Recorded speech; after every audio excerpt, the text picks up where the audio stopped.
Hi everyone, welcome back to my channel. Today we're going to be looking at Luminar Neo again. And what we're going to be looking at today are the features that have kind of been touted in the Luminar Neo. So the erase functions where it erases power lines automatically, it goes through and finds dust spots automatically and erases those. We're also going to look at maybe a little bit of sky replacement. I have this picture I shot down in Cornwall. I've not been very happy with the sky, so I might look at that a little bit, and we'll take a look at these functions that are kind of touted in Luminar Neo. So let's get started. So the version of Luminar Neo that I'm using is version 1.0.1 that was just released towards the end of February 2022, probably around February 17th or 18th, I believe I got this. So, okay, so Luminar Neo, the functionality we're looking at in this video, like I said, is the delete feature. So what we're going to do is I've got a couple demo photos. This first one here is a mill near my house on the River Nene, and basically we have a power line that runs across the river here over to the mill house, and so we're going to try to eliminate that, take that out. And so we should just be able to go into the erase tool over here on the right and click remove power lines. And so it's sitting there and it spins, does its thing. The AI goes out, searches for power lines.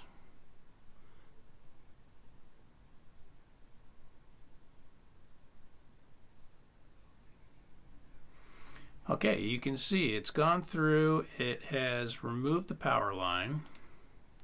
So let's zoom in and see how good of a job it really did. It did a pretty good job. It's removed the power line off the front of the building. Do I see, I don't really see too many remnants. I think these are, we're going to try this too, but I think these are dust spots on my sensor. Let's look and see if we have any more dust spots floating around that we might be able to. No, that's just it.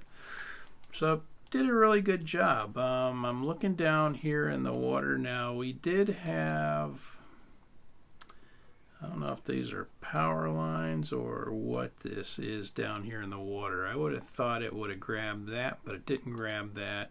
And as you notice here on this fence, we have these lines running across, and it didn't do anything with those either. Removing a power line in a simple picture, not a problem.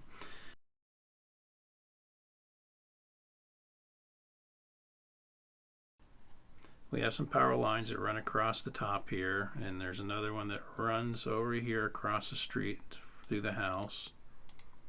You can see it right through there. And I have another one that runs up and through here. So let's go ahead and click on that and see what we can have happen.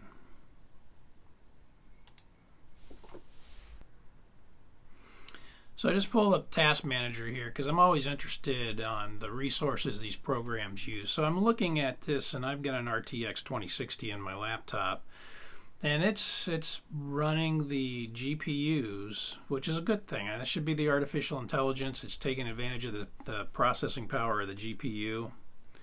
Okay, so it's running the 3D part of that GPU, and also taking advantage of the Intel graphics card that's in here as well, and the CPUs.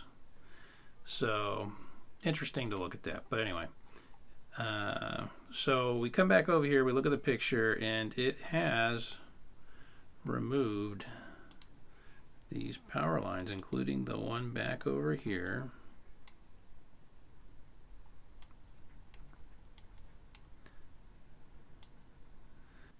Not everything's perfect, right? But I can see there's this power line running right through here on the trees, and it started to delete it right there and pulled it out, but it did leave some of that power line over there. The one up through here, however, has been removed. It didn't do anything with these aerials, which is what we'd expect. We didn't want it to touch anything other than the power lines. So if I was going to remove these aerials, I would probably just come in here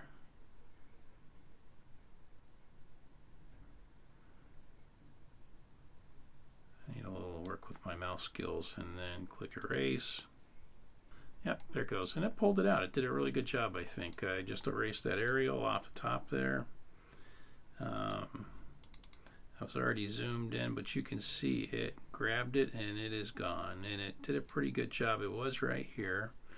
I don't really even see any artifacts on that one, so that did a really good job. Okay, this is a picture going over to Cape Canaveral down in Florida, and if I look over here, I do have some power lines. I got power lines running up through here, cables running down off the power pole, and then running down the bridge as far as you can. Well, yeah, it probably runs along the side of the bridge, but you can't see them out that far. So let's see what it does with this picture. So we come back into the erase. We choose remove power lines.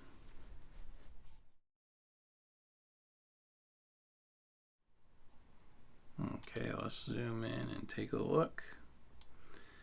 Okay, so it did pretty good on the main power lines that ran out here.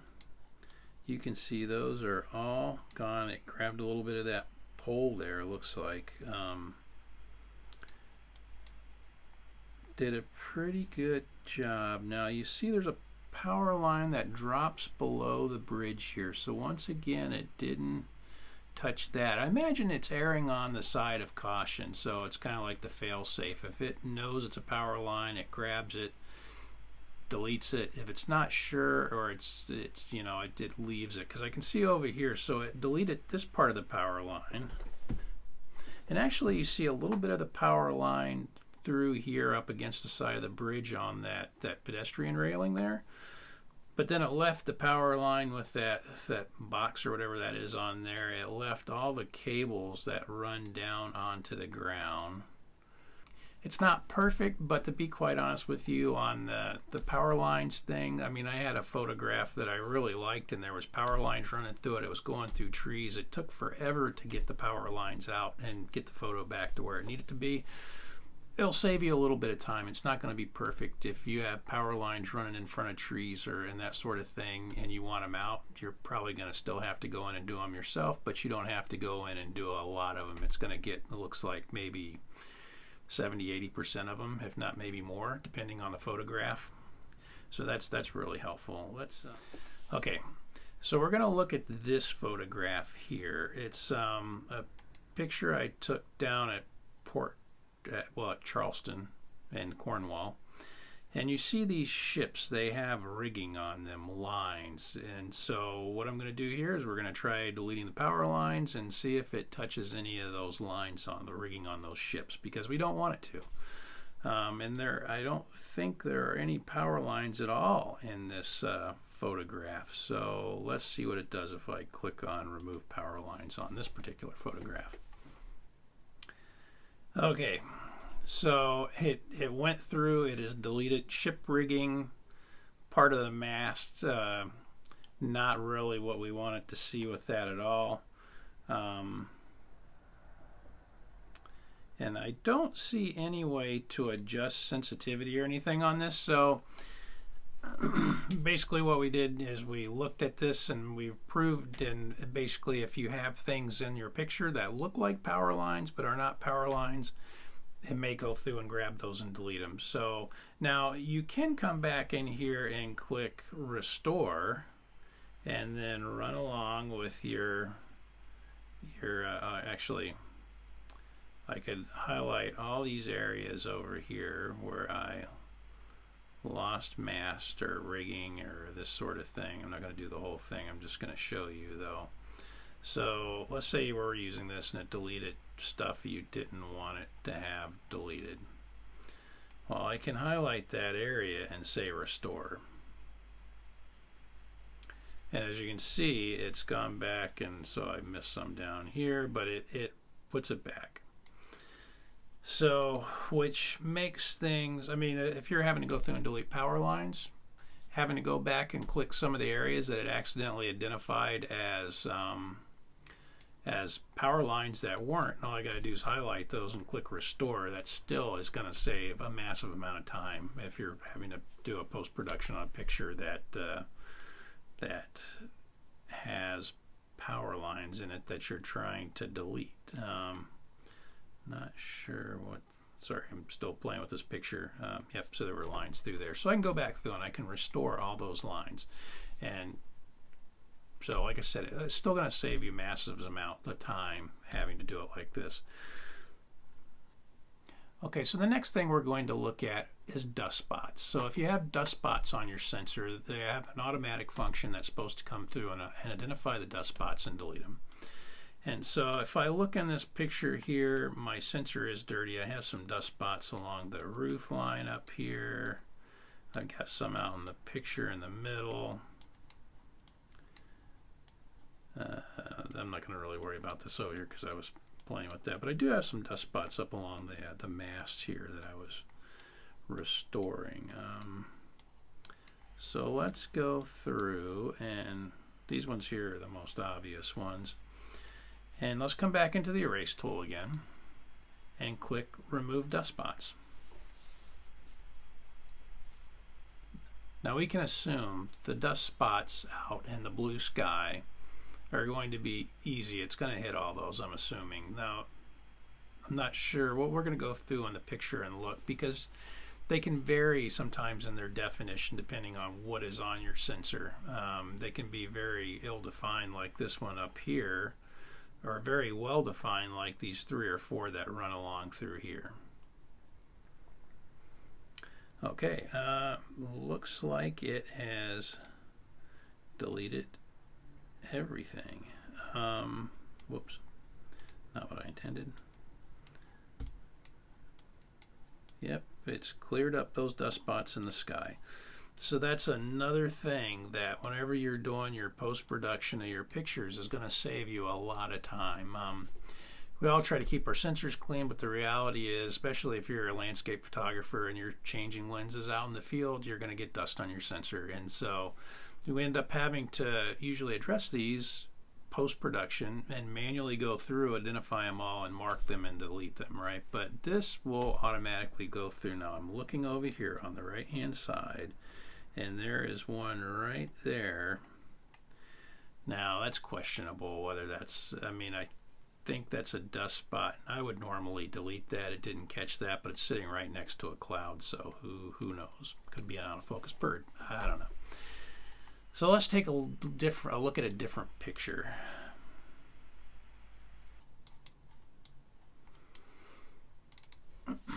Okay.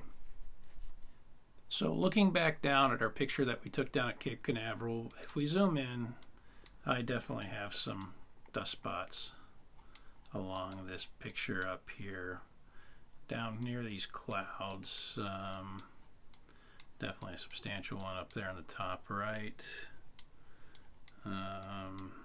Don't see, I mean, that could be, I might, if I was post-producing this, I might delete those spots out. I've got some down in this orangey area that could be spots. We've got this right near the top of the bridge there.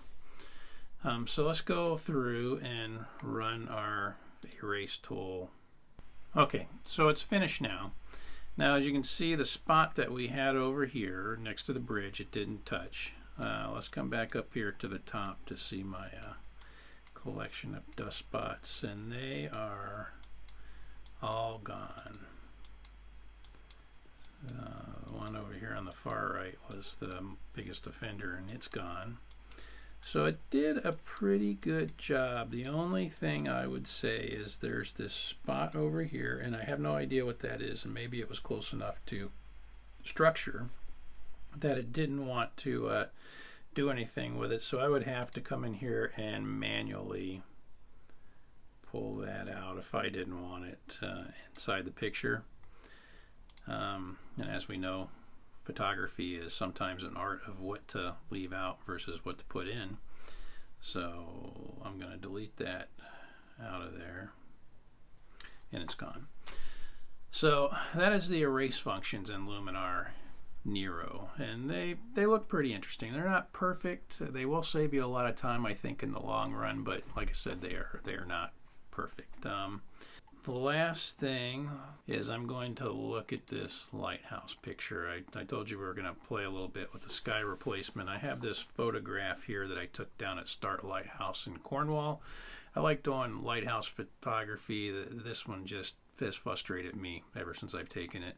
The sun's setting behind me. This is looking east, and that's just kind of the direction you have to look. And I had hoped for a little bit of cloud cover or something in the sky to reflect the sunlight off the backside. I didn't get that. Start Point Lighthouse has the old light with the Forstner lens taking out. Then they're using an LED light now, so I don't get the little beam cast out. You just get this light, very white looking light, as you can see there inside of the picture, which is okay. I mean, I didn't actually put that in there. That is the actual light, so you don't get the rotation like you do at a normal lighthouse. Well, first of all, let's go through, and so we're going to increase the enhance, and so it's going to bring these colors out that were in the shadows. Enhance does a lot of different functions for you. And then we're going to use the Sky AI enhancer, and if I were to do that, it's going to add some blue to the sky, which is nice. My next video I'm going to do a thing on basically using color composition, using complementary colors inside of your picture, and this would be a really good one because we have, if we use complementary colors, we add some colors, basically opposite sides of the color wheel, which gives us cool colors and warm, and this would be a great picture for that. So stay tuned for that. I just wanted to make some adjustment here to bring the land out. I'm not going to spend a whole time editing this picture, but let's do the Sky AI, which is one of the things. I mean, you can do this in Photoshop too, but Luminar makes it pretty easy. So we're going to select a sky, and you have a variety of skies. This is night, evening. It's really taken at 9:30 at night, but in the UK you're far enough north where it's still light, you know, at that time at night. So the light in the lighthouse didn't come on until like 9:30ish. So light there, skies. So we have that one, and it's not really what I'm looking for. Let's try this one. No, it's not what I'm looking for either. Now that's not bad, but I thought they had some, yeah, I like that. We'll try this one. So we've selected our sky here. We've got our starry night sky. So what we're going to do is we're going to come into Crop AI. And what Crop AI does is, well, you've got this horizontal alignment. You can come over here and it will automatically set the horizontal alignment, which it didn't do so well because I've got this land mass that comes out into the ocean. So I'm just going to manually adjust this to right there. And you can do Crop AI, and Crop AI is going to, I think, try to apply the rule of thirds, and it does a fairly decent job. So this is the image that we're working with. So let's go back down to our Sky AI. So we have our sky orientation, and what this allows us to do is it allows us to bring it up and down in a horizontal way. So this is changing the vertical position of the sky. So let's just say I want to bring it down like this. Now, what's interesting, I mean, we'll move this around, but as a side note, what's interesting is you look at the water up here in front of the lighthouse in this little cove here. And as you move this up and down, it's relighting the picture to reflect what you're doing as far as the sky goes. So, and we can come down here and flip the sky so it's going a different direction. I think we're going to flip it back because that just kind of works with our scene here. Okay, so we can do this. I think